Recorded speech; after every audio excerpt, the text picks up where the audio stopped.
Amigas, amigos, muy buenas noches. Yo soy Rebeca Arenas y este es Café Ciudadano, un programa que piensen ustedes.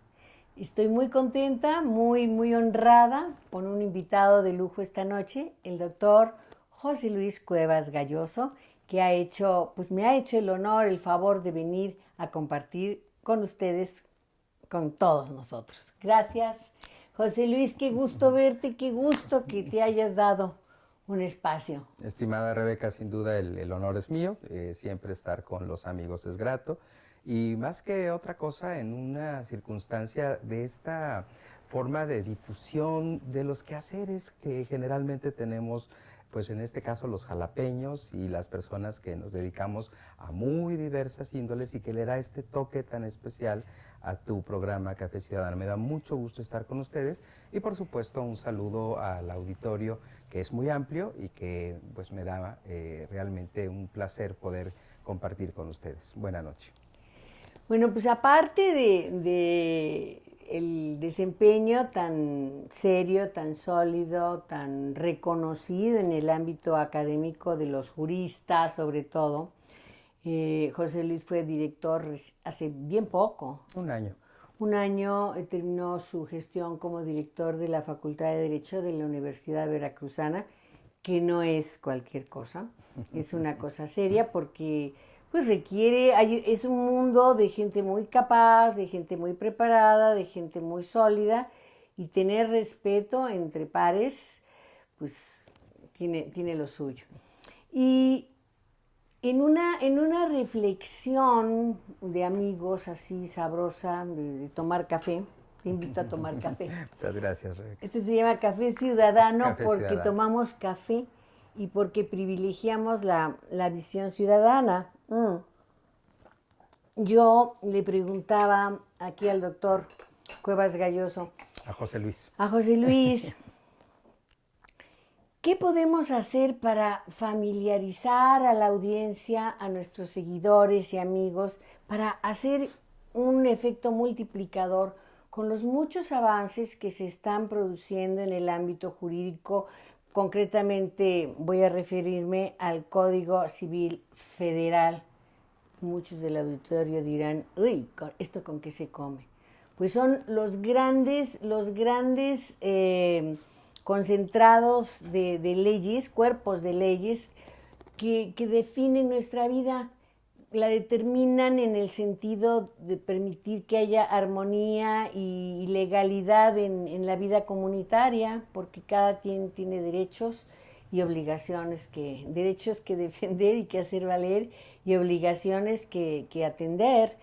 Entonces, en el rubro familiar, por ejemplo, esto fue el día primero, recién se aprobó el Código Civil Federal. La verdad no tengo el dato Yo exactamente. lo busqué en pero internet. No, de las propuestas, hay una propuesta actualmente que está todavía a discusión, probablemente en el momento en que esté transmitiéndose este programa se haya aprobado ya, no tenemos la certeza, pero hay una propuesta de algunas adecuaciones y supresiones al Código Civil, en este caso del Estado de Veracruz, y que tienen que ver sobre todo en la materia familiar, como bien lo dijiste, Rebeca. Ahora, es muy importante que estos avances que benefician a más y de mejor forma se alcancen, pero más importante después que sean del conocimiento de la gente. Yo entiendo que un abogado es muy importante que sea quien nos lleve estos asuntos, pero que la gente tenga un sentido general, así unas coordenadas de qué es lo que ocurre, pues es muy importante, incluso hasta para decidir si vas a requerir un abogado o no, o de común acuerdo con tu pareja si te quieres divorciar de ella y hay santa paz en el ejido, a lo mejor no lo requieres, que no te lleven al baile, dirían en sentido coloquial. Esa sería mi petición. Platícanos de lo más importante que tú adviertes, que desde tu percepción de conocedor consideres que la gente que nos está escuchando, que nos está viendo, debiera estar enterada. Muy bien, gracias, Rebeca. Mira, fíjate que justo como lo decías en este compendio, querría yo iniciar haciendo un planteamiento general sobre el punto. Nuestros códigos en la República Mexicana, cada estado tiene un código civil, tienden un poco, porque esta es la intención que se plasma, a que no existe esta división ya de 32 códigos en la República, y bueno, uno además que se encuentra ahora en la Ciudad de México como un código civil, más el Código Federal que digamos es el que rige en esta materia de carácter federal.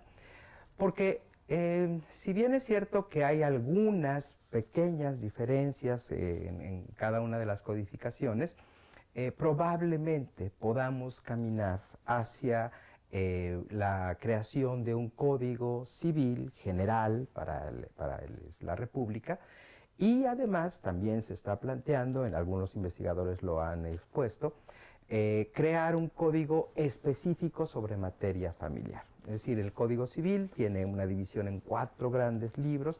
Algunos hablan de obligaciones, otros de sucesiones. Tenemos un apartado que tiene que ver con la persona, y en esta, relativo a la persona, tiene que ver con la familia, ¿no? Que es el libro primero, además del código. Bueno. Comentabas tú, Rebeca, hace un momento sobre las circunstancias de cuándo los abogados tienen que intervenir, y pareciera que solamente a partir de los abogados es como pueda entenderse las leyes. No obstante, la intención, creo que de quienes nos dedicamos al derecho y sobre todo a la formación de algunos jóvenes o al ejercicio profesional, tenemos el deber de transmitirle a la sociedad que los códigos lo que pretenden es recoger las realidades que socialmente se viven. Cuando se habla de un código anacrónico es porque las realidades, los avances sociales, las transformaciones sociales no se ven reflejadas en las leyes, en este caso en el Código Civil. Y sin duda así es, Rebeca. El problema es que la sociedad avanza, y por otro plano, paralelo, pero siempre atrás están las leyes. Lo ideal sería que pudiesen existir... a la par. Sí, bueno, lo ideal sería que pudieran preverse algunas situaciones para poderse regular. A la ley creo que no conviene entenderla como una circunstancia de imposición, sino como el trabajo que los legisladores puedan hacer. Tú fuiste miembro de una legislatura en la que te diste cuenta que más que crear leyes por crearlas como tales, existe la necesidad de recoger aquellos quehaceres sociales generales que existen y plasmarlas en las leyes. Insisto, no como una imposición, sino cómo encontrar la forma de regular estas relaciones a partir de las necesidades que existan. Entonces, vamos a iniciar con un aspecto que ha causado toda una serie de polémicas y una situación de división entre las personas que existen con un tipo de pensamiento y otro. Y me voy a referir inicialmente al matrimonio. Hemos escuchado que si el matrimonio debe darse solo entre un hombre y una mujer, o si las relaciones de parejas homosexuales pudieran entonces también tener sus derechos reconocidos y regulados en todos los efectos jurídicos que crea esta situación entre personas del mismo sexo que pretenden tener una normatividad en la que se incluya también como matrimonio. Hoy en día el Código Civil, hablo del de Veracruz específicamente, dice que el matrimonio es la unión entre un hombre y una mujer para hacer una vida común, etc. Y la propuesta que existe, porque algunas personas que no tienen mayor acercamiento con lo jurídico, preguntan, bueno, ¿y va a decir entonces puede casarse un hombre con un hombre, una mujer con una mujer? No, simplemente dice es la unión de dos personas, que tienen como finalidad construir una familia, etc. Esa es una de las propuestas que existen. Y decía que esto está un tanto polarizado. Hay quienes en la sociedad afirman que esto no debe darse, ¿no? Que no debe reconocerse jurídicamente. Y otros que opinan que debe entenderse de la misma forma. Si nosotros lo vemos en el plano estrictamente jurídico, con el concepto de matrimonio, ahí también existen algunas polarizaciones, puesto que hay quienes plantean que el matrimonio, como está concebido, debe ser entre un hombre y una mujer. Sin embargo, existe una corriente importante de pensamientos jurídicos que plantean que las relaciones entre personas del mismo sexo necesariamente deben reconocerse, pero no llamárseles matrimonio. Se hicieron algunas propuestas, por ejemplo, se hablaron de las sociedades de convivencia, ¿no? Se hablaba de uniones que semejaban al matrimonio, pero que no se les debía llamar de esta forma. Creo que el consenso de alguna forma general es quizá no llamarles matrimonio formalmente, pero sí reconocer cada una de las relaciones. Exactamente. Que lleva el matrimonio. Claro. Que tiene el matrimonio. Y como sabemos, una de las situaciones que puede darse dentro del matrimonio es el nacimiento de un hijo, y este sí solo puede darse entre hombre y mujer. Esa es una de las posiciones que se tiene. Dicen, ¿cómo van a equiparar al matrimonio si no pueden tener hijos entre ellos? Y entonces viene el siguiente punto, que es la adopción. Pero hay un tercero, perdón. Sí, sí, sí. El de la renta de sí, de matrices o de úteros, ¿no? De el úteros, arrendamiento de matrices. y que de esta forma sí es hijo de alguna de los dos, etcétera. Pero la no ciencia. de ellas dos ni de ellos dos. Así ¿Me explico? es, Sí, así es. en el plano que naturalmente puede darse, en forma artificial, así es, pero no va a poder nunca una mujer aportar un semen, ¿verdad? O un hombre un óvulo, ¿no? Porque así estamos conformados. Entonces, más allá de ir al plano específicamente conceptual, creo que el derecho lo que debe hacer es recoger, en este caso la legislación, las realidades sociales, y que no solamente las familias se constituyen por dos hombres o dos mujeres, o un hombre y una mujer, sino que existen también abuelos, que son los cabezas de familia con quienes están dentro de este entorno, o el tío, o el hermano, o a veces las madres solteras o los padres solteros, ¿no? Que conforman también familias. Entonces, lo que tendría que regularse, considero, es una posibilidad de entender que existe una nueva concepción de formaciones familiares. Y partiendo de ahí, entonces poder establecer una regulación. Eso ¿Sí? se está empezando, o sea, tú lo identificas como una necesidad. ¿Hay iniciativas? ¿Ya se está debatiendo al respecto? Así es. ¿En Veracruz ocurre? En Veracruz justamente es lo que estábamos comentando hace un momento, que existe esta propuesta, ¿no? ¿Quién la presentó? ¿Un partido político o ciudadanos? Bueno, es a partir de los propios legisladores. Hay una, es la Comisión de Justicia y Puntos Constitucionales que la presenta, pero recordemos que siempre existe un debate interno, claro, ¿no? Y que, bueno, ahí de eso se trata la democracia, de escuchar a todas las voces, y qué importante ha sido, creo yo, la participación de la sociedad en general, que expone sus opiniones al respecto, y que creo que en este caso, pues los legisladores deben escucharlas. Claro. Abrir foros, tener la posibilidad de diálogos, ¿no? Claro. De encontrar los puntos comunes.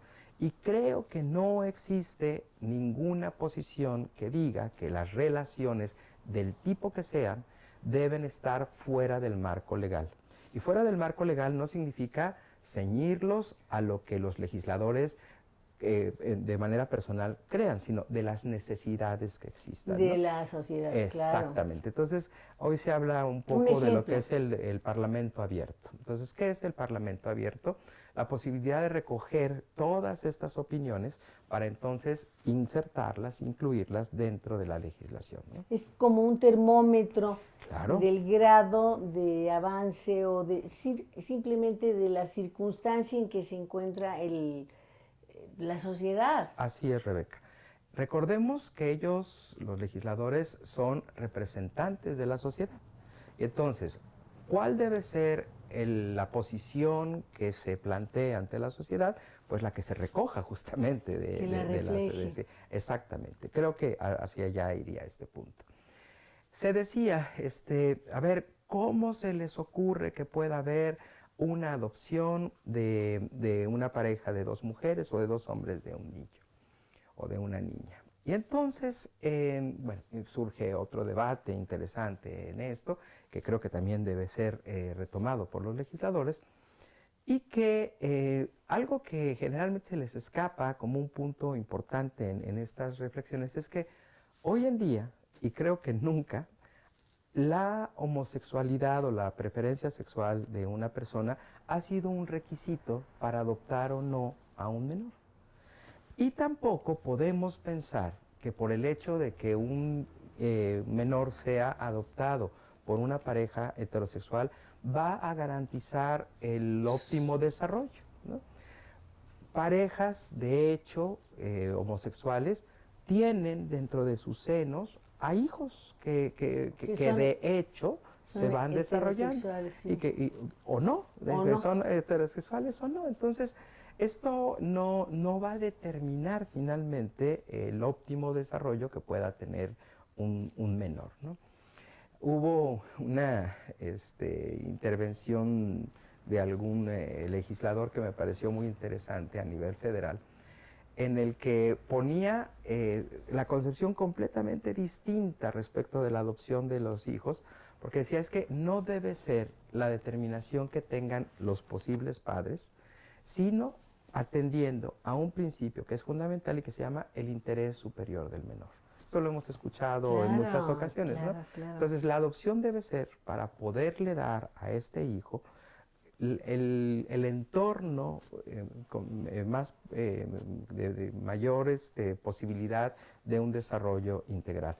Pero esto no lo va a determinar la sexualidad de sus padres, ¿no? Por supuesto. Finalmente es algo distinto. Entonces, esas son de las cosas que creo que se puedan ir recogiendo. Y si quieres, ahora pasamos a un tema que también es muy interesante sobre el concubinato. Qué interesante. ¿Sí? Algo que tiene... Gentes que estuvieron casadas, viviendo juntas como matrimonio 40 años por ser concubinato, no tenían ningún derecho. Así es. ¿Ya cambió? Afortunadamente, en este caso, los propios abogados y el Poder Judicial específicamente han ido otorgando los derechos, más bien reconociendo estos derechos dentro de los procesos, en los que se tenía solamente primero el reconocimiento de la herencia en una proporción no igual que la esposa, porque como no estaba casada, heredaba la concubina como si fuese un hijo, ¿no? Es decir, en la proporción que tendría un hijo.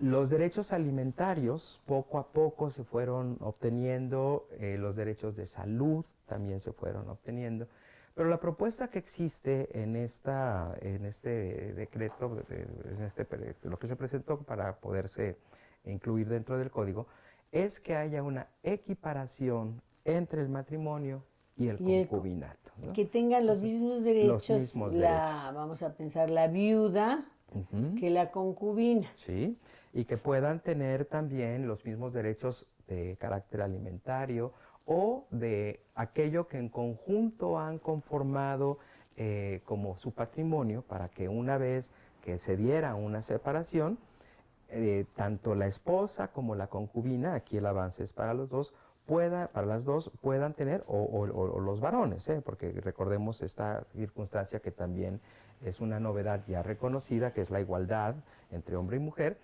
y lo que se conoce como la pensión compensatoria. Es decir, se estuvo durante un tiempo viviendo, y si quien se separa tiene una necesidad de recibir los alimentos y existe una posibilidad por parte de la... ¿sí? Que entonces deban darse, sobre todo cuando la mujer se ha dedicado preponderantemente a las quehaceres domésticas, que son dobles y triples trabajos los que se tienen, ¿no? En el quehacer. Y cuando la mujer es profesionista, que además tiene la carga, porque socialmente así está puesto, la carga de su trabajo, más todo lo que implica llevar a cabo un quehacer dentro de la casa. Que, bueno, esto también se va modificando, ¿no? Hoy las parejas, lo hemos visto, afortunadamente, las cargas dentro de la casa se Se están reparten, ¿no? empezando a Se equiparar, reparten. ¿verdad? Y hay que entenderlas en ese sentido porque seguramente se ha escuchado esto, es que yo sí ayudo a mi mujer, yo sí ayudo. A ver, la responsabilidad es mutua, no es que sea de ella y yo vengo a ver cómo ayudo, no, no. No Debiera apoyes, ser, sí, divídelo, ¿no? exacto, Asúmelo. y se asume, exacto, Rebeca, así. Entonces, todas estas circunstancias que la sociedad hoy en día vive, primero, como lo dijimos, a golpe de amparo, digo yo, ¿no? A golpe de solicitudes, de protección específica por parte de los órganos judiciales, se fueron obteniendo. Después hubo algunas inclusiones en la ley, por ejemplo, del Seguro Social o del ISSSTE, en donde a la concubina se le reconoce los derechos que tenía que tuviese, como si estuviera casada, ¿no? Como si estuviera en un matrimonio. Y esto, lo importante es que ahora pueda colocarse ya de manera formal en una normatividad. Sí. Tengo una duda. Pensé de pronto en la visión islámica. ¿Se vale una esposa y una concubina? ¿Se valen las dos? ¿O solo una persona en tiempo presente sea esposa o concubina? Porque si no, el Estado tendría que pagar por doble partida. ¿Se ha considerado esto? Creo que es muy importante lo que acabas de plantear, la visión islámica y la visión que nosotros tenemos. Pertenecemos a sistemas jurídicos distintos. Por tanto, la unión de un hombre con varias mujeres, o en otras sociedades en las que puede haber una unión de una mujer con varios hombres, son visiones de su entorno, lo que se llama en los derechos de los pueblos originarios la cosmovisión. Entonces, estas visiones del mundo, esta forma de entender las relaciones familiares y que están normadas, no necesariamente tendrían por qué incrustarse en otros sistemas jurídicos.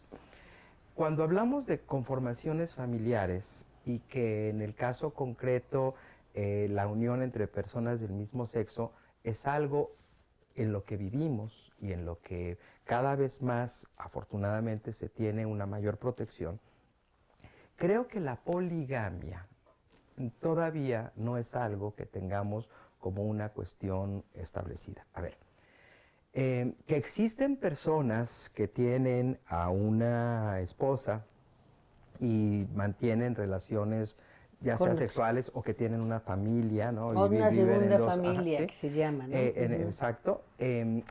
La forma en que actualmente está estructurado es que solo la esposa sería quien tendría los derechos como tal y no puede conformarse el concubinato porque un requisito esencial del concubinato es que estén libres de una relación cualquiera de los concubinos, ¿no? Claro. Por ejemplo. Sin embargo, hace poco, viendo esta circunstancia, que es además muy común, hubo una tesis jurisprudencial muy interesante, todavía una tesis aislada, en la cual se dice que aunque se encuentre casado el señor, si él tiene relaciones, aunque sean esporádicas, con alguna otra persona, y ella requiere de alimentos, entonces el señor tiene la obligación de proporcionarlos. No está en un código, es una jurisprudencia, pero que como es una situación muy común, yo considero que dentro de no mucho tiempo se habrá de insertar en el código como un deber también alimentario cuando estas circunstancias se den. Dame luces, cuando dices se sentó jurisprudencia o se empieza a sentar jurisprudencia, ¿cuántos casos se requiere que se aprueben en ese sentido para que ya sea un elemento de jurisprudencia? Bien, inicialmente se inician con tesis jurisprudenciales o tesis aisladas que se denominan, es decir, ya hubo ahí alguna persona que se dio cuenta de las circunstancias que se están presentando y por tanto atiende a esa necesidad con una protección jurídica. Es decir, emite ya sea, bueno, puede ser una cuestión de carácter federal o no, pero no vamos a entrar en ese detalle, simplemente hay un magistrado que tiene visto que esta circunstancia existe y que para la protección de este derecho se tiene que emitir un fallo en el que se esté obligando, en este caso, como dijimos, al señor a pagar alimentos. Si hay 5 casos iguales, resueltos en el mismo sentido, consecutivamente, independientemente de la temporalidad que haya entre la emisión de estos casos, entonces se sienta la jurisprudencia. Y la característica que la jurisprudencia tiene es que es obligatoria. 5 casos que a nivel federal se Ajá. se produzcan en Tijuana, en cualquier parte Tabasco, de la en República. Chiapas, etcétera, sientan jurisprudencia, y si hay una inconformidad, la Suprema Corte de Justicia falla en favor de la jurisprudencia. Si es que llega a ser conocido por la Suprema Corte. Okay. Sin embargo, Sí. como lo acabas de decir, con que existan estos 5 resoluciones consecutivas en el mismo sentido, es decir, que digan, sí, cuando haya una mujer que tiene una relación con un señor, aunque esté casado, si estas 5 ocasiones se resuelven en el mismo sentido, entonces, no solo a favor de ella, de las siguientes personas, ¿no?, que presenten el caso similar, entonces se establece una jurisprudencia y tiene que ser aplicada a todos, ¿no? ¿Se vuelve ley? Todavía no, sigue siendo Cuéntanos, jurisprudencia. ¿cómo pasa de jurisprudencia a ley? Cuando los legisladores recogen estos criterios jurisprudenciales o estas jurisprudencias y entonces la proponen para insertarse dentro de un código como una norma. ¿Qué porcentaje de jurisprudencia en el terreno familiar se ha logrado convertir en ley? Yo pienso que prácticamente toda la nueva inserción, al menos en el estado de Veracruz, en otros estados y en la Ciudad de México ya se tienen, que se está planteando. Todos estos fueron casos jurisprudenciales previos. Por eso yo he dicho también que los abogados somos hacedores de jurisprudencia en alguna forma, porque al presentar nuestros casos y al solicitar que se aplique de una forma específica la normatividad, estamos colaborando en este quehacer jurisprudencial. Y la situación de colocar a la concubina con derechos sucesorios, derechos alimentarios y demás, ya está en la jurisprudencia. No es que de ahí, en un proceso formal, se haga norma, pero son los antecedentes que se recogieron de la sociedad y que ahora se deben aplicar cuando concluya el proceso legislativo como una norma, ¿no? ¿Quiere decir esto que ninguna ley ha llegado a hacerlo realmente sin haber sido antes jurisprudencia? Yo diría que en muchos de los casos, los criterios jurisprudenciales le han mostrado a los legisladores la necesidad de insertar esto dentro de una normatividad. Es fascinante, me encanta este tema porque tiene que ver con la vida de todos. Así es. Y muchos de nosotros no lo tenemos consciente, por lo menos no de manera constante, y es tan importante porque exigiríamos más a nuestros legisladores, porque lo que están aprobando va a ser algo que va a aplicar en nuestras vidas, Así es, ¿no? así es. Y aquí sí está bien utilizada la palabra aplicar, que va a funcionar en nuestras vidas. ¿Qué con los hijos? Antes había hijos naturales, hijos legítimos, se liberalizó el concepto y tiene algún impacto benéfico o negativo en la vida de ambos. Claro. ¿Figuras existen todavía? No estoy hablando de hace mucho tiempo, hace 50 años. Imagina para un niño en su escuela, que lo iban a registrar, ¿no?, para que pudiera ingresar. El niño se llama fulano de tal, hijo natural, ¿no?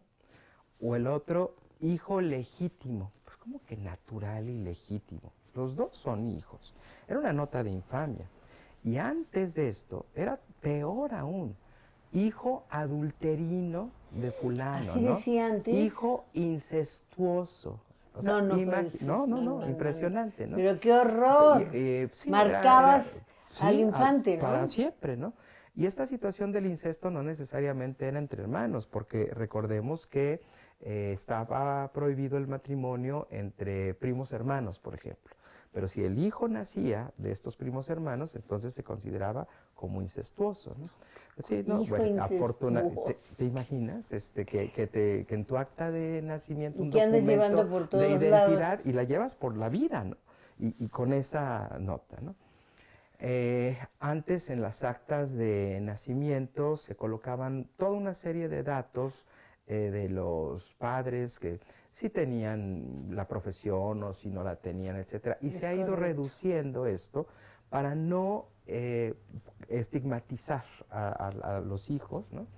Y tener la posibilidad de una protección de datos personales, que eso es lo que se está resguardando, de una cuestión de la intimidad, del honor, ¿no?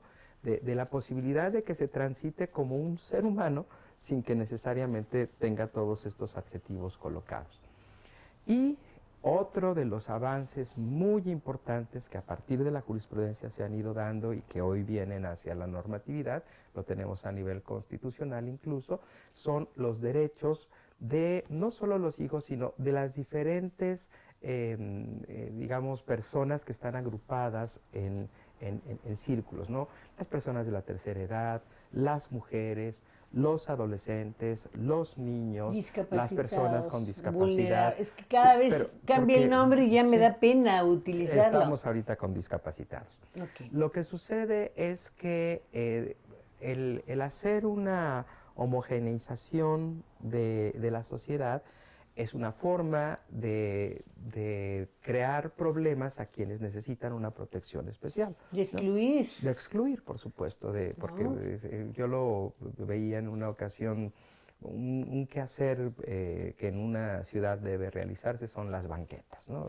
Hay que Las poner guarniciones y rampas, demás, sí, todo pero eso. si ponemos banquetas estandarizadas sin las rampas, estamos quitándole el derecho de una protección especial que requieren en este caso los Por discapacitados, por supuesto, las ejemplo, ¿no? barreras, los Claro, barandales, ¿no? las ciudades con mayor desarrollo tienen, bueno, ya algunas en México afortunadamente también, pero en Sudamérica o en Europa, pues encontramos toda una ciudad automatizada en función de estos grupos que tienen una vulnerabilidad alta y que puedan tener una incorporación con los servicios públicos en general adecuados a sus discapacidades en este caso, ¿no? ¿Cómo va el estado de Veracruz con respecto a las otras entidades de México?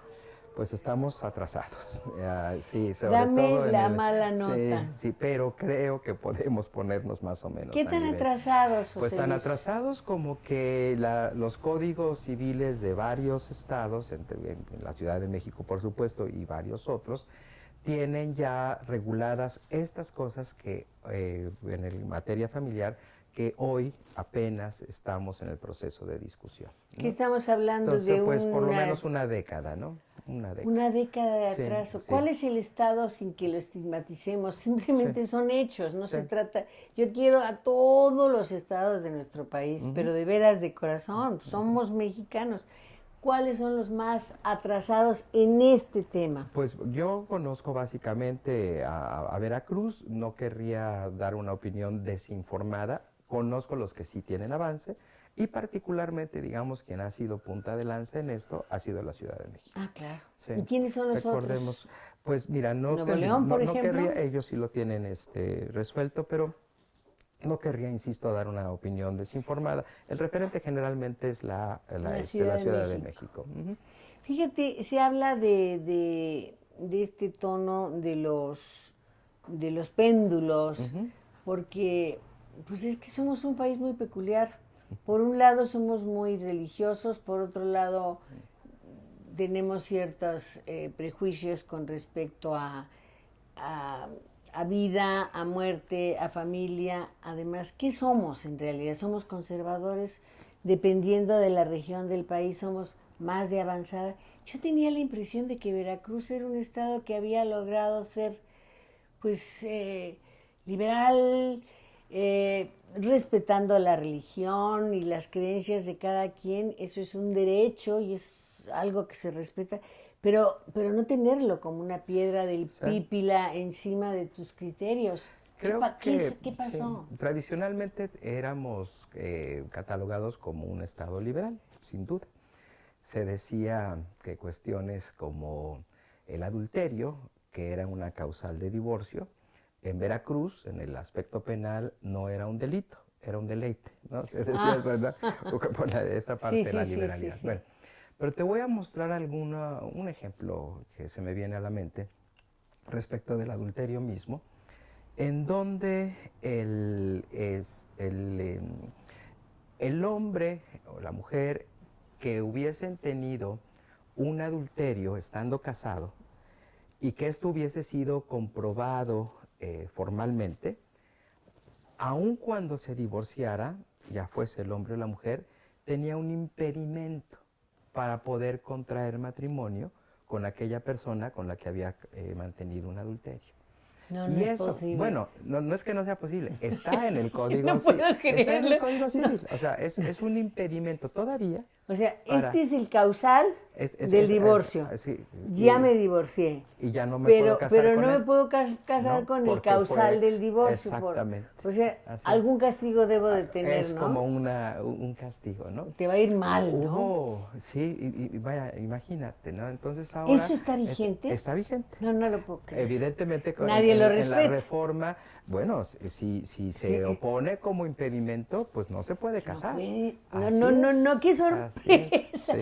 O sea, Ahora, de insisto que el comedia, caray, adulterio, pero de qué comedia, que el serio. adulterio debe comprobarse. Y las formas de Sí, comprobación, son bastante peculiares, sí, pero ¿no? hay una muy simple, ¿no? Que un hombre registre a un hijo fuera de matrimonio. Ya. Y entonces, pues claro que hay adulterio. Aquí está el La hijo que prueba es que hasta registraste. hijo tiene. Con eso, Ok. era más o menos simple, ¿no? Y entonces vamos a suponer que ese señor, después que concluye el trámite de su divorcio, no ¿Quiere puede casarse con la madre de no ese puede, hijo?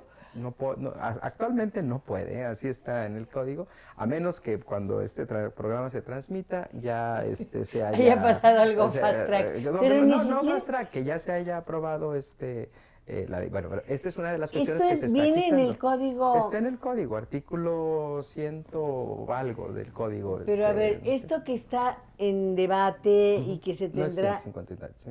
O sea, este rubro específico del Código Civil de Veracruz, Sí.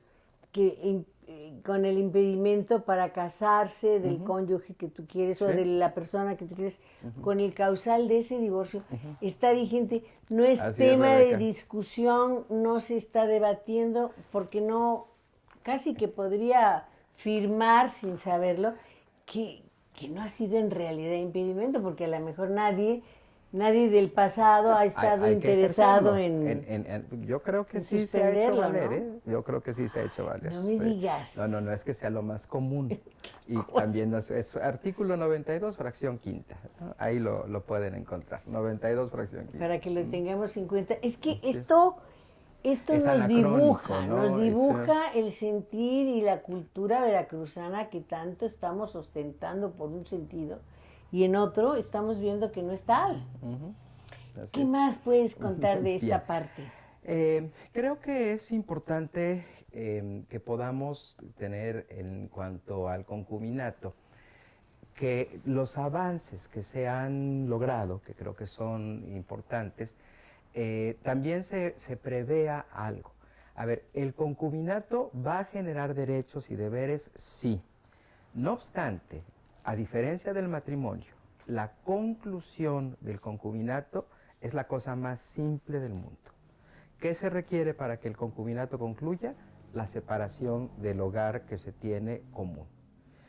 De una de las partes. De una de las partes. El famoso abandono de hogar. Sí, que aquí no es conyugal, pero que haya la separación de esa cohabitación, que es uno de los elementos para el concubinato. Entonces, estando en el concubinato, con que uno se separe, concluye. Pueden quedar algunos derechos y deberes. ¿No? Bueno, las formas de demostrar son varias, ¿no? El hecho simplemente es que con que se separen, se concluye el concubinato. No obstante, en el matrimonio, si alguien abandona ahora sí el hogar conyugal, eso no es suficiente para que el matrimonio se concluya. Es un elemento y se peleará, pero no es automático. Pero no, exacto, a diferencia del concubinato. Otra cuestión que creo que puede ser interesante para el auditorio es lo relativo a las causales de divorcio. Bueno, el artículo 141 vigente tiene una serie de causales de divorcio, son 17 actualmente, pero creo que lo importante no es cierto, son 19. Los números es lo de menos. El punto es que hoy en día existe una forma que también ya está como un avance en otros estados, y que es el llamado divorcio incausado. Es decir, puede cualquiera de los cónyuges solicitar que este divorcio se lleve a cabo, aun cuando no se actualice alguna de las causales de divorcio. ¿Por qué? Simplemente porque se quieren divorciar. Por voluntad de ambas partes. Pero no ambas en este caso. O sea, el mutuo consentimiento, esa es una de las formas y está en una fracción del artículo 141. Pero aquí hay un mutuo consentimiento. En lo que estaba planteándose ahora y que en la práctica se está llevando a cabo, es a pesar. Aunque no haya, es decir, es una voluntad autónoma. Estoy casado, quiero dejar de estarlo y entonces puedo solicitar el divorcio. Aquellas frases que todavía hace unos años encontrábamos en las telenovelas y en todos lados, esto de jamás te daré el divorcio, ya no es algo que puede aplicarse como tal. Con que una de las partes quiera, se puede lograr. Divorciar. No quiere decir que los deberes y los derechos que surgen del matrimonio se extinguen. Continúan habiendo deberes respecto de los bienes, respecto de los hijos, respecto de los cónyuges mismos, ¿no? Pero hoy sí es posible llevar a cabo el divorcio.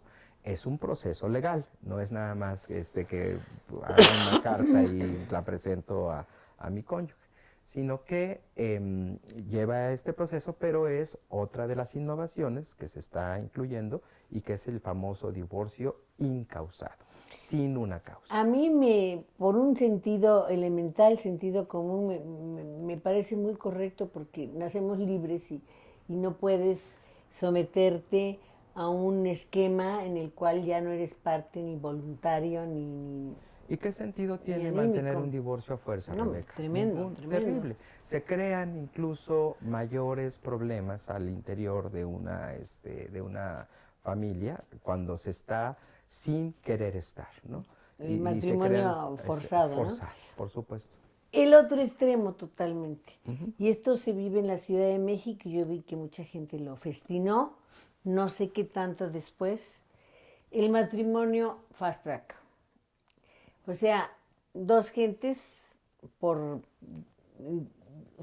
de mutuo acuerdo o una de las partes, esto manifestaba su interés en no estar, y antes de que se resolvieran las obligaciones y los derechos, quedaban divorciados. Entonces, esto es exactamente lo que se está buscando que aquí se establece. ¿Cuál era la queja? A ver, yo te la pongo a tu consideración. La queja era, se disolvió el vínculo.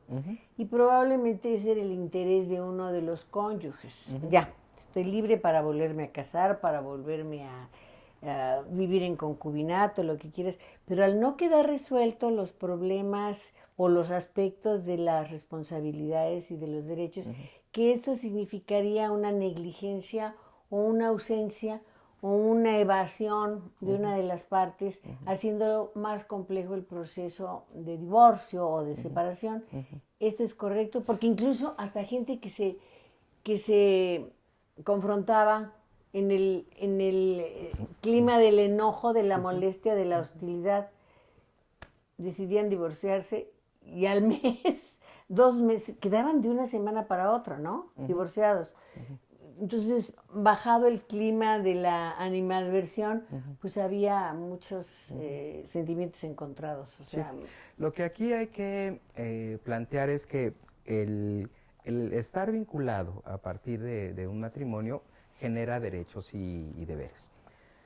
No obstante, creo que la circunstancia de poder decir estoy ya formalmente desvinculado de ti como esposo o como esposa, puede crear este estado anímico en la persona para poder resolver las otras problemáticas que continúan o las otras situaciones que continúan respecto de la custodia de los hijos, Por de ejemplo, la forma claro. de subvenir los alimentos, pero cuando la custodia de los hijos, los alimentos y demás son las formas de impedir que se lleve a cabo el divorcio, entonces el problema se acrecenta. Complica más, Exacto. ¿no?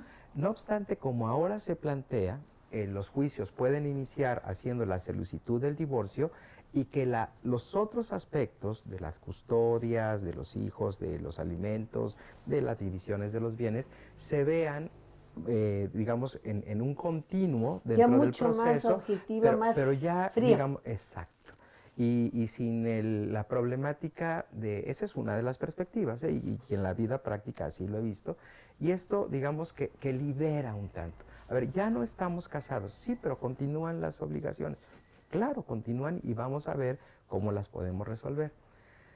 Algo que a los clientes siempre les he solicitado y generalmente no funciona es que no se ocupen a los hijos como campo de batalla, Ah, ¿no? ya, claro. Porque son rehenes, No, y además el dañado es los exactamente, hijos, ¿no? Y ¿no? además, en muchas ocasiones, en el aspecto psicológico, los hijos se sienten responsables de la separación, ¿no? Ese es Claro, otro es aspecto que es ciertísimo. realmente muy complejo y que generalmente lo pedimos y no es tan fácil que lo puedan llevar a cabo. Y aquí querría yo hacer un énfasis en un aspecto hacia donde está caminando el derecho y que yo espero que en realidad pueda ser una alternativa de solución y que se refiere a los medios alternos para la solución de los conflictos.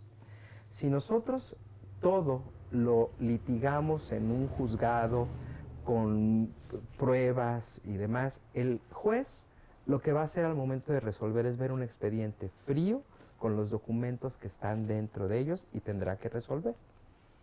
Lo mejor con estos medios alternos es que entre las partes puedan llegar a un convenio, a un acuerdo. Esto es algo que muchos abogados lo hemos practicado cotidianamente, pero que hoy formalmente dentro del Poder Judicial existen estos medios alternos de solución y que Así se se encuentran, llama. se llama el Centro Estatal para la Solución, el Centro Estatal de Justicia Alternativa, el CEJAF, famoso, en este caso de Veracruz, y existen en toda la República. Bueno, ¿qué es lo que se hace en este Centro Estatal de Justicia Alternativa?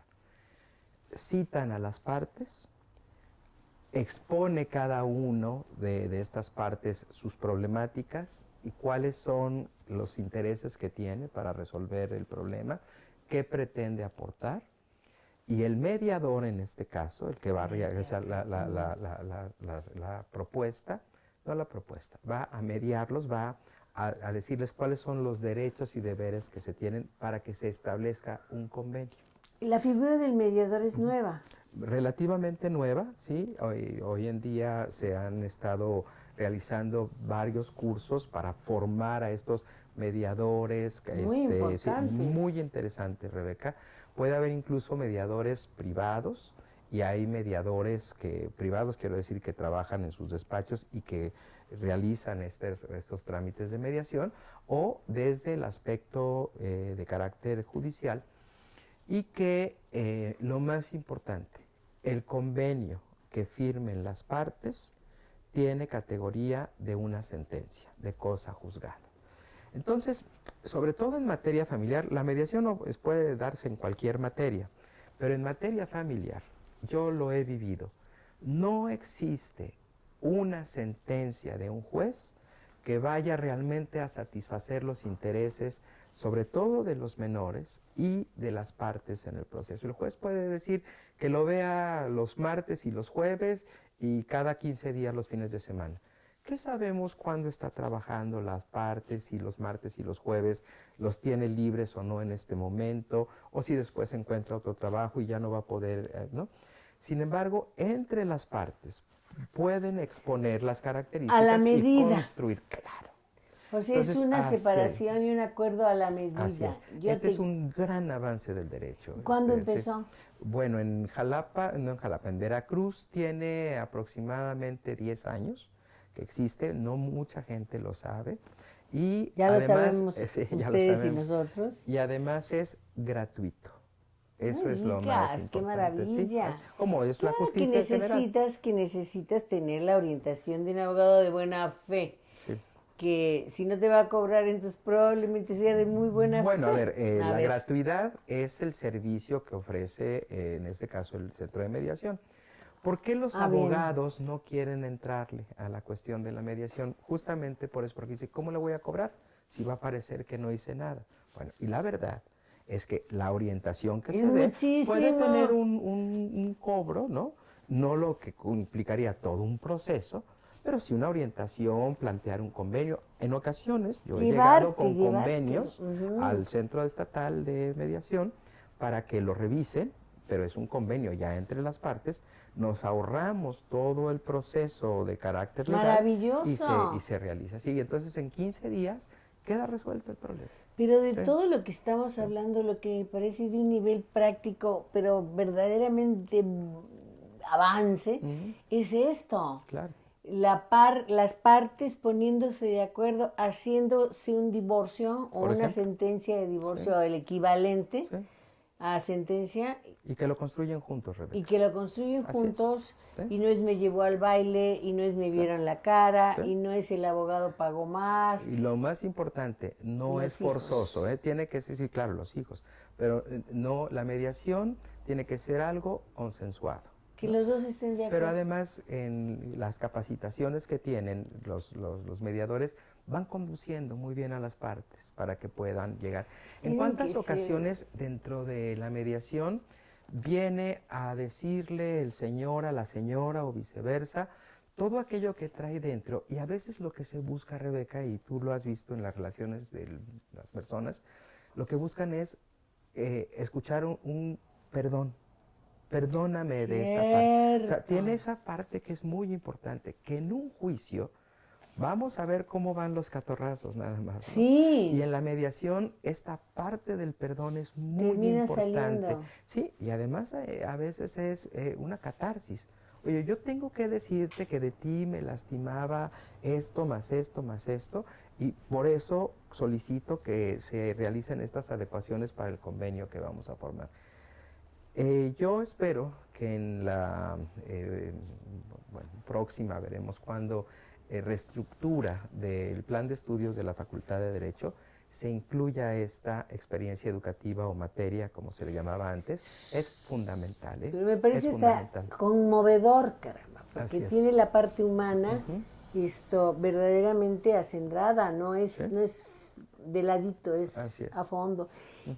Veo que vamos cerrando, Rebeca. Vamos cerrando, pero además con tu experiencia y con tu claridad. ¿Qué viene? Cuéntame de planes, porque todo el tiempo andas yendo, viniendo y así, infatigable aquí el doctor. Y además, siempre en función de un enriquecimiento. Cuéntanos. Bueno, mira, estamos en puerta con un viaje que realizaremos, dos miembros del Seminario de Derecho Romano y Derechos Indígenas de la Facultad de Derecho, Que fue un a un seminario que creó tu señora madre. así es, en paz descanse, y que hemos Doña tratado Mercedes de... Galloso, toda una figura jurídica pues, en México, no Gracias, nada más Rebeca. en Veracruz. Gracias. Fíjate que esta semilla, ese es el seminario que sembró ella, pues la dejó, creo que bien cultivada en muchos de nosotros, y hemos dado continuidad. El seminario tiene hoy en día la sede es la Secretaría para la Organización de los Congresos Latinoamericanos de Derecho Romano, que me honro en tener esta secretaría a mi cargo, y que si bien a lo que vamos no es a un congreso de derecho romano latinoamericano, sí es a una congregación, a un congreso que se organiza por los europeos, y que lo platicábamos un poco antes de cámaras, que cuáles son las visiones que en Europa tienen de los latinos y particularmente de los mexicanos y específicamente de los veracruzanos. ¿Cómo nos Tienen ven? un, ¿cómo nos ven? Con un enorme interés por la fusión que hemos estado dando como alternativas de solución a partir de la concepción del sistema en el que nosotros nos desarrollamos jurídico, que tiene que ver con lo romano, el derecho romano incrustado dentro de nuestra legislación, y los derechos indígenas, que seguramente será tema de alguna otra oportunidad que me puedas dar para que platiquemos aquí en Café Ciudadano. ¿Cuándo va a ser esto? ¿Cuándo se van? Lo vamos, yo supongo que cuando estemos ¿Dónde va a transmitiendo ser? esto será en Bucarest, Bucarest, qué belleza. así es, Todo aquel mundo. en Rumania, y en el mes de julio y regresamos en agosto. A finales de julio regresamos en agosto. Pues yo me imagino que tendrás noticias interesantes que platicarnos. Ojalá aceptes. ¿Qué tal que lo comprometemos? Señoras, señores que nos están siguiendo. Fíjate que es muy importante todo lo que hemos hablado hoy, porque la gente que nos esté escuchando se orienta. Y esto es una cosa muy importante que yo valoro y además reconozco muchísimo en un académico. No todos traen esa tendencia, pero sí de poder traducir a nivel de los mortales las cosas tan importantes que ustedes llevan a cabo. Mira qué elogio me estás haciendo No, pues públicamente. muy Además, merecida. te agradezco mucho, de verdad, Rebeca. Ha sido un gusto estar contigo y espero poder estar pronto nuevamente. Qué lindo. Por supuesto que te vamos a tener por acá. Gracias a ustedes, amigos. Nos vemos dentro de 8 días. Gracias por acompañarnos. Buenas noches.